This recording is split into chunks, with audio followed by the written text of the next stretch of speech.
Hai teman-teman, jadi di sini kita akan belajar tentang pembagian personalia dan struktur organisasi. Contoh perusahaan yang kita ambil adalah perusahaan PT Resa Abadi Bersama yang berkedudukan di Bandar Lampung dan bergerak dalam bidang pendistribusian sembako atau 9 bahan pokok yang terdiri dari minyak, tepung, beras, gula, garam, bumbu dapur, dan segala jenis keperluan pokok yang dibutuhkan masyarakat.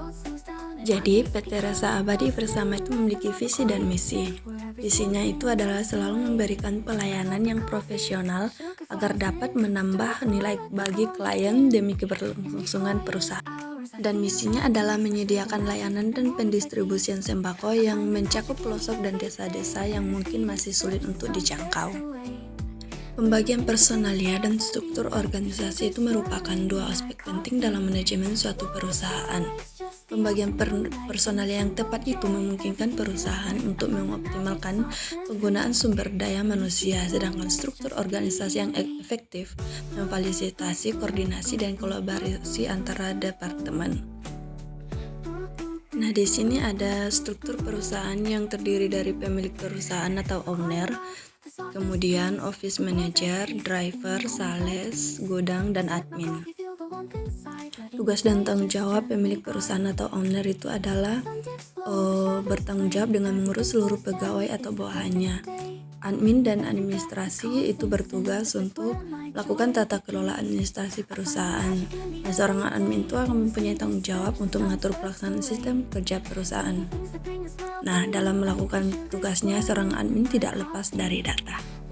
Nah, bagian gudang dalam lingkungan gudang tidak pernah terlepas dari aktivitas bongkar muat. Jadi, salah satu yang bertanggung jawab atas hal itu adalah staf bagian gudang.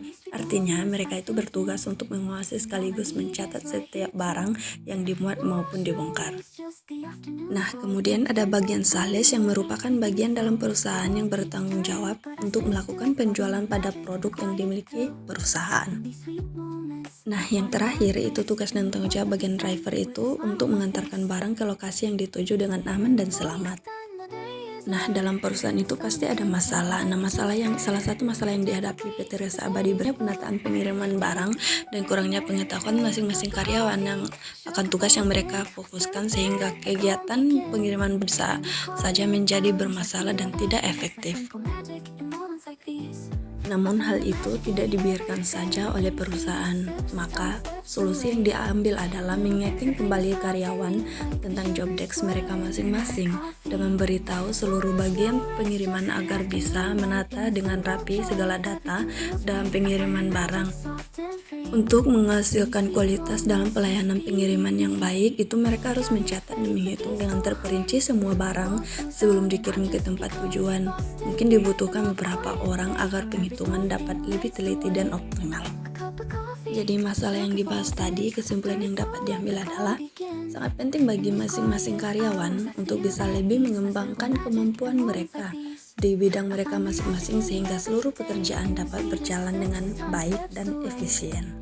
Little things that bring a smile to me, like the sugar swirling in my coffee.